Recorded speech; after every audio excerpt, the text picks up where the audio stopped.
जय जिनेन्द्र। नमो अरिहन्ताणं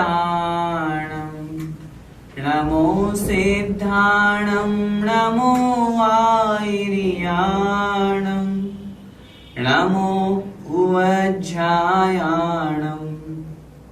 नमो लोय सवसाहूणं। पंच परमेष्ठी भगवान की जय हो। आचार्य भगवान श्री विद्यासागर जी महाराज के परम आशीर्वाद से, पूज्य गुरुवर मुनिपुंगव श्री सुधा सागर जी महाराज जी की पावन प्रेरणा से एवं संस्थान के अधिष्ठाता श्री बेनाड़ा जी के परम कुशल निर्देशन में मैं किरण प्रकाश जैन सांगानेर व्याख्याता संस्थान से मैं श्रवण संस्कृति स्वाध्याय पाठ्यक्रम की यह कक्षा पढ़ा रहा हूँ। इस पाठ्यक्रम में प्रथम वर्ष में हम सिद्धांत प्रवेशिका के तीनों भाग और 6 डाला पढ़ रहे हैं, जिसमें आज की इस कक्षा में हम सिद्धांत प्रवेशिका भाग 2 उसमें दूसरे खंड का पाठ 9 पढ़ेंगे। पाठ 9 का नाम है उद्दायन राजा, पेज नंबर 43। उद्दायन राजा का यह पाठ हमें क्या शिक्षा देता है, कौन हुए उद्दायन राजा, इस पाठ में उनके बारे में क्या चर्चा की गई है। हमारे यहाँ 3 रत्न जो हमने पिछले पाठ में पिछली कक्षा में पढ़े थे, सम्यक दर्शन, सम्यक ज्ञान और सम्यक चारित्र। इन 3 रत्नों में सबसे पहला और प्रमुख जो है वह है सम्यक दर्शन। यदि सम्यक दर्शन नहीं है तो सम्यक ज्ञान और सम्यक चारित्र भी नहीं हो सकते हैं, इसलिए सम्यक दर्शन अति आवश्यक है। उस सम्यक दर्शन के 8 अंग कहे गए हैं: निःशंकित, निःकांक्षित, निर्विचिकित्सा, अमूढ़ दृष्टि, उपगुहन, स्थितिकरण, वात्सल्य और प्रभावना। इन 8 अंगों में प्रत्येक अंग में एक एक महान व्यक्तित्व प्रसिद्ध हुए।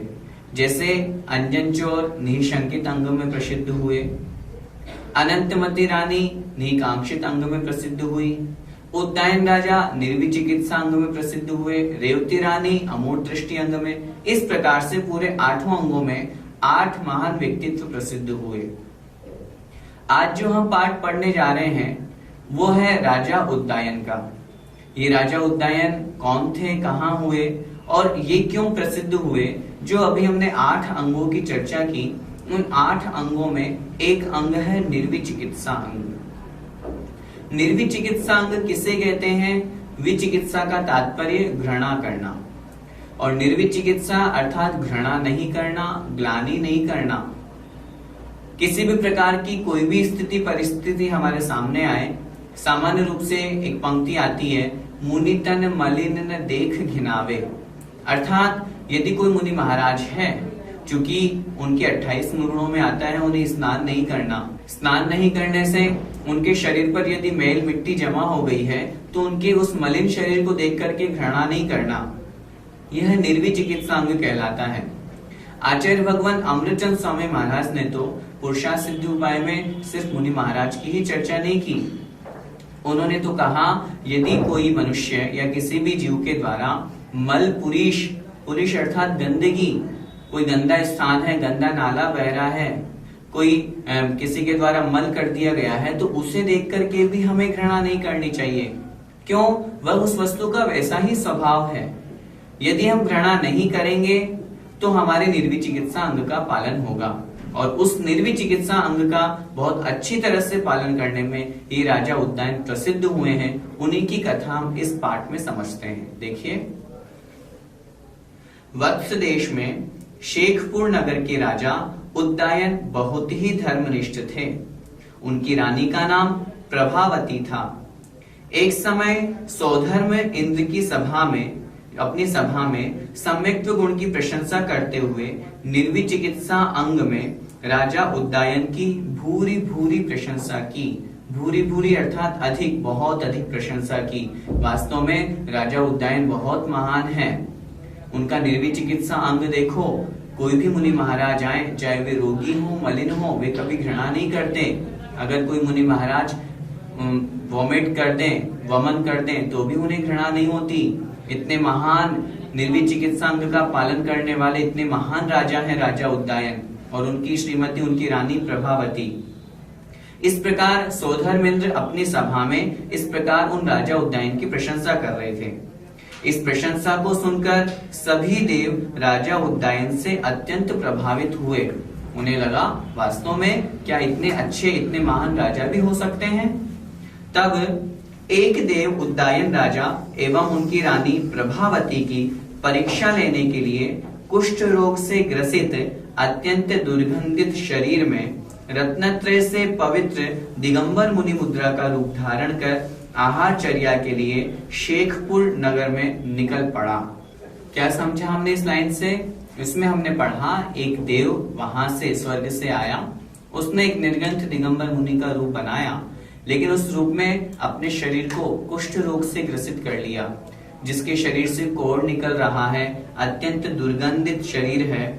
ऐसे उस शरीर को बना करके रत्नत्रय को धारण किया, अर्थात नग्न दिगंबर हुआ और आहारचर्या के निमित्त से आहारचर्या का रूप बना करके और वह देव मुनि पर्याय को, मुनि रूप को धारण करके और निकल पड़ा। शरीर की दुर्गंध से नगर के समस्त श्रावक उन्हें देखते ही भाग गए, क्योंकि उस शरीर से इतनी दुर्गंध आ रही थी, कोढ़ से इतना दुर्गंध से युक्त वह शरीर था कि जिसे देखना भी पसंद नहीं करते, तो उससे दुर्गंध से तो लोग कैसे वहां उनके समीप में रहेंगे। अनेक श्रावक लोग, सभी श्रावक लोग वहां से भाग गए, परंतु उदयन राजा एवं रानी प्रभावती ने बड़े भक्ति भाव से और विनय से उन मुनि महाराज का पड़गाहन किया। देखिए यहाँ पर निर्वी चिकित्सा अंग की बात कर रहे हैं। सारे नगर के लोग भाग गए, सब चले गए, लेकिन राजा और रानी वहीं पर खड़े रहे। उस दुर्गंधित शरीर को, कोढ़ से युक्त शरीर को देख करके भी उनके मन में कोई ग्लानि भाव नहीं आया, किसी तरह का घृणा भाव नहीं आया, और नवधा भक्ति पूर्वक उन्हें आहार दान दिया। पूरी भक्ति, ऐसा भी नहीं कि जल्दी जल्दी देकर के उन्हें निपटा दें, ऐसा भी नहीं, बहुत अच्छी तरह से, वात्सल्य से, प्रेम से नवधा भक्ति पूर्वक उन्हें आहार दिया। अधिक परीक्षा लेने के लिए उन्होंने आहार के बाद दुर्गंधित वमन भी कर दिया। चूंकि वो मुनि तो थे नहीं वास्तव में, वह तो देव पर्याय को प्राप्त थे, देव ने मुनि का वेश बनाया था, तो परीक्षा के निमित्त से अभी तो इतना ही शरीर बनाया था, लेकिन और अधिक परीक्षा लेने का भाव हुआ तो जो कुछ भी ग्रहण किया वो सारा का सारा उन्होंने वमन कर दिया, वॉमिट कर दिया, जिसकी बदबू से महल के सभी दासी दास भी भाग गए, जो महल में जितने लोग थे। किंतु उदयन राजा और उनकी रानी प्रभावती विनय से मुनि महाराज की सेवा शुश्रूषा करते हुए अपने ही आहार दान की निंदा करने लगे। उन्हें अपने ऊपर और बड़ा दुख हुआ, अरे हमने मुनि महाराज को उनकी प्रकृति के विरुद्ध आहार दे दिया, उन्हें हमें जो देना चाहिए था वो तो दिया नहीं, ये हमने कैसा इनको भोजन करा दिया, हमारी कितनी बड़ी गलती हुई। बल्कि वो अपनी ही ग्लानि कर रहे हैं, अपनी ही निंदा कर रहे हैं, अपनी ही आलोचना कर रहे हैं कि हमारे द्वारा कितनी बड़ी गलती हो गई। तभी अचानक वह मुनि वास्तविक देव पर्याय को प्रकट हो जाता है और राजा और रानी की पूरी पूरी प्रशंसा करने लगता है। उसने उनका सम्मान किया और फिर वह अपने स्थान पर चला गया, क्योंकि वह तो परीक्षा लेने के लिए आया था और राजा उदयन उस परीक्षा में पास हुए। राजा उदयन ने वास्तव में उस निर्वी चिकित्सा अंग का बहुत अच्छे से वो पालन करने वाले राजा बने, इसीलिए तो आज हम उन्हें स्मरण करते हैं। कालांतर में राजा उदयन संसार तथा भोगों से विरक्त होकर कर्मों को नष्ट करके मोक्ष चले गए और रानी प्रभावती ने आगामी पर्याय में स्वर्ग को प्राप्त किया। इसलिए हमें भी कभी भी अपने देव शास्त्र गुरु के स्वरूप को देख करके ग्लानि नहीं करनी चाहिए, बल्कि अटूट श्रद्धा के साथ अपने कर्तव्य का पालन करना चाहिए। हमने राजा उदयन की यह कथा पढ़ी, इस कथा से हमें क्या शिक्षा मिलती है? जिस तरह राजा उदयन ने अपने निर्वी चिकित्सा अंग का, और सिर्फ निर्वी चिकित्सा ही नहीं, वो तो सम्यक्त्व के सभी गुणों से मंडित थे, निर्वी चिकित्सा अंग में तो एक विशेष रूप से वो प्रसिद्ध हुए। जिस तरह उन्होंने अपनी सम्यक्त्व की रक्षा की और अपने सम्यक्त्व में हमेशा दृढ़ रहे, ठीक उसी प्रकार हमें भी अपने सम्यक्त्व को मजबूत करना चाहिए। आचार्यों ने शास्त्रों में कहा है, जिस प्रकार शरीर की पूर्णता तभी मानी जाती है जब शरीर के 8 अंग हों, उसी तरह सम्यक दर्शन की पूर्णता तभी मानी जाती है जब आठों अंगों से हम उसको प्राप्त करें, ग्रहण करें और धारण करें। शास्त्र में आचार्य भगवत समंतबद्ध स्वामी महाराज ने लिखा है, यदि एक भी अंग कम होता है तो वह सम्यक दर्शन को प्राप्त नहीं हो पाता, संसार को नष्ट करने में समर्थ नहीं हो पाता। जिस प्रकार यदि एक भी अक्षर किसी मंत्र में कम है तो वह विष की वेदना को दूर करने में समर्थ नहीं हो सकता। इसलिए हमें भी सम्यक दर्शन के आठों अंगों को समझ करके उन्हें अपने जीवन में ग्रहण करना चाहिए। जिनेंद्र भगवान ने जो कहा है उनके वचनों में किसी प्रकार की कोई शंका नहीं करें, जो उन्होंने कहा उसे हम स्वीकार करें, उनके साथ में आगामी भोगों की वांछा नहीं करें, किसी प्रकार की कोई ग्लानि नहीं करें और साथ में जो कुगुरु कुदेव कुधर्म है उनकी मन वचन का ऐसे प्रशंसा नहीं करें। अपनी दृष्टि को बिल्कुल सही रखें। यदि किसी के द्वारा कोई दोष है तो उसे हम छिपाएं, अपने गुणों की प्रशंसा नहीं करें। यदि किसी के द्वारा धर्म में डिगना हो गया है, विचलित हो गया है, तो हम उसे वापस धर्म में स्थापित करें। वात्सल्य के साथ में प्रेम भाव रखते हुए अपने जिन धर्म की प्रभाव न करें। यदि हम इस प्रकार आठों अंगों का पालन करेंगे तो हमारा सम्यक दर्शन मजबूत होगा। निर्वी चिकित्सा अंग का हमने पाठ पढ़ा, हम भी अपने जीवन में यह संकल्प लें। आचार्य श्री के अंतर्गत देखो कितना उनके अंदर निर्वी चिकित्सा अंग का पालन करते हैं। कहा है कि आचार्य लोग कहते हैं कि आचार्य श्री को आज तक कभी किसी ने थूकते हुए नहीं देखा। हम थूकते हैं क्यों? किसी भी गंदी वस्तु, बुरी वस्तु को देख करके थूकते हैं। गंदी वस्तु को देखा, इसका मतलब उस वस्तु के प्रति हमें घृणा भाव आया, ग्लानि भाव आया, तभी तो हमने थूका।